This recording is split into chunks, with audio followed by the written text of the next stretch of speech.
Estou divorciada há 4 meses. Meu marido nem lembra que eu existo. Ele se tornou um estranho e como se eu nunca o conhecesse. Se tornou uma outra pessoa. Eu prossigo com a minha vida, mas às vezes a tristeza vem. Por que ainda Deus não agiu em meu favor? Olha, essa é uma pergunta muito boa. E o motivo desse quadro é justamente para que a gente possa se aprofundar nesses questionamentos. Primeiro, eu quero que vocês percebam que a gente tem vivido numa geração fast. Fast em inglês significa rápido. Tudo a gente quer para ontem, a gente nunca tem tempo para nada. Na década de 50, para você ter uma ideia, a expressão mais usada era eu te amo. Hoje, a expressão mais usada é eu não tenho tempo. Então, a gente vive numa correria e quer tudo para ontem, até mesmo porque a nossa realidade estimula isso. A gente vive o fast food, né? Então, tem o iFood, a gente pede, chega, a gente já não precisa mais fazer e a gente está desaprendendo o processo.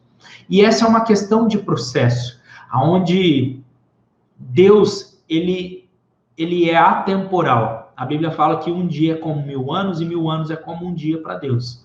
Não significa que Deus vai levar anos para fazer, mas Deus faz as coisas no tempo certo. E a gente pode ver isso, que por mais que às vezes a gente tem coisas que a gente pode acelerar, tem coisas que a gente não vai conseguir acelerar, olhando para a natureza, por exemplo.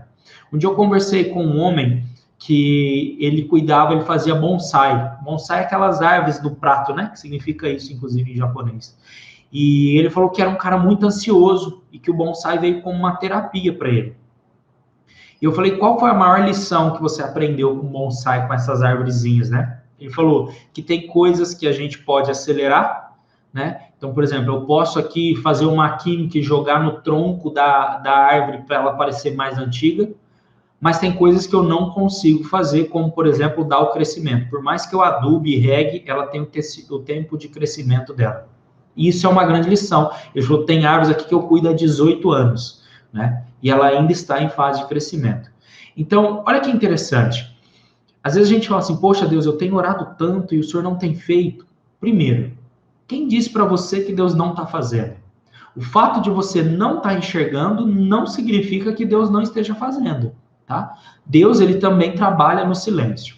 Eu quero trazer aqui também uma chave, um princípio bíblico que está lá em Romanos, capítulo 5, versículos de 3 a 5, que diz o seguinte: não só isso, mas também nos gloriamos nas tribulações, porque sabemos que a tribulação produz perseverança. Primeiro ponto. Então, toda tribulação tem que produzir em nós perseverança.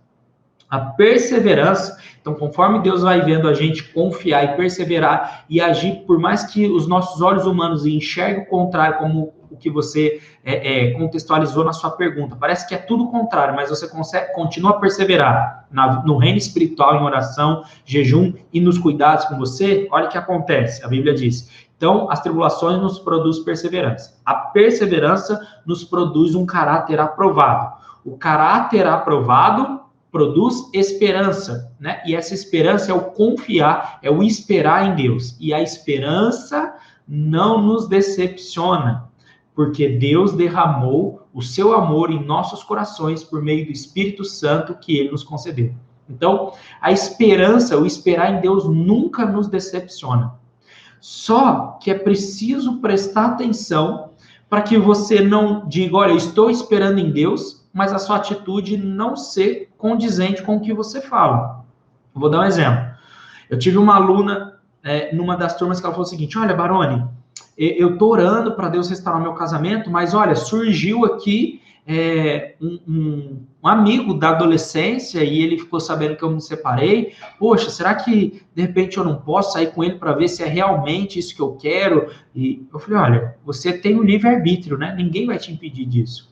Agora, não dá para você pedir para Deus restaurar seu casamento e dar espaço para o pecado, né? Porque junto com o sair, vem a relação íntima, e aí você entra em pecado, e aí você dá espaço para o inimigo agir. Então, toma cuidado para você não dizer uma coisa e fazer outra.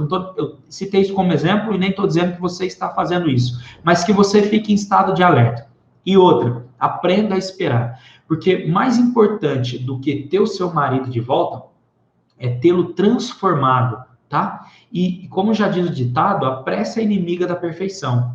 Então, quando eu vejo a sua pergunta, isso me mostra, né, o quanto também existe ali uma certa dependência emocional, do tipo, olha, meu marido foi, eu estou fazendo minha vida, estou orando e ele ainda não voltou. Então, isso mostra ansiedade, né? E a ansiedade é inimiga da fé. Aí você fala assim, mas Barone, eu estou sofrendo, então eu tenho que simplesmente aceitar? Não, não é isso. A gente tem que aprender a esperar. Você sabe que hoje tem estudos que falam sobre as crianças. No meu tempo, eu acredito que na maioria das mulheres que me assistem aqui, também era assim. Quando a gente ia, por exemplo, no médico, né, na consulta, não tinha celular, não existia. E aí a gente sentava, ali tinha um monte de revista, que era de assunto adulto, e eu não gostava daquilo, e a gente tinha que ser obrigado a esperar. Eu lembro de ficar assim, sentado, balançando as pernas, né, para o tempo passar. Isso a ciência diz que é o ócio, né, é saber lidar com o ócio, saber esperar.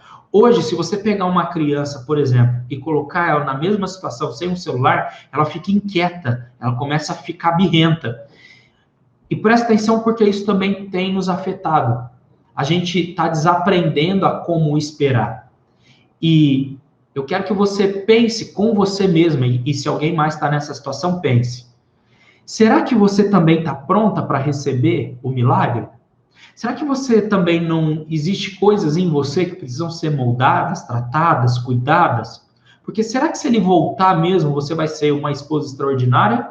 Ou você vai ser aquela mulher rixosa que a Bíblia fala, que ele voltando você vai encontrar motivos para reclamar de outras coisas? Se antes ele se reclamava porque ele ficava demais no celular, agora é porque ele não fala no celular na sua frente, então deve ser que ele tem um outro número, ou será que ele agora já combinou com a amante, ou será que ele apaga a conversa? Então você cria histórias na sua cabeça para achar motivos para reclamar. Então, tome cuidado para você não achar que o problema que o problema está em Deus, quando Deus não tem problema, né? Se na verdade, às vezes, é algo que está em você, tá bom? Usa isso como reflexão. E eu quero aqui dar um exemplo de uma conversa que eu fiz hoje, um depoimento que eu recebi com uma aluna. E ela disse o seguinte: Barone, olha, antes do curso, né, do programa Raiz da Felicidade, eu percebi o quanto era dependente emocional de todas as pessoas. Eu queria que tudo acontecesse do meu jeito, no meu tempo, para eu me sentir bem. E agora eu descobri que o que eu estava fazendo, na verdade, é porque eu não me conhecia. E geralmente é isso. A resposta está aí, no autoconhecimento. Porque quanto mais você se conhece, mais você se cura, mais você se potencializa. Tá bom? E aí, gostou do vídeo? Então se inscreva no canal, curta esse vídeo e compartilhe com quem você acha que faz sentido. E o mais importante, aqui na descrição do vídeo vai ter o link para você se inscrever gratuitamente para a Semana Casamento Restaurado, que é o evento onde você vai descobrir o caminho completo para restaurar seu casamento.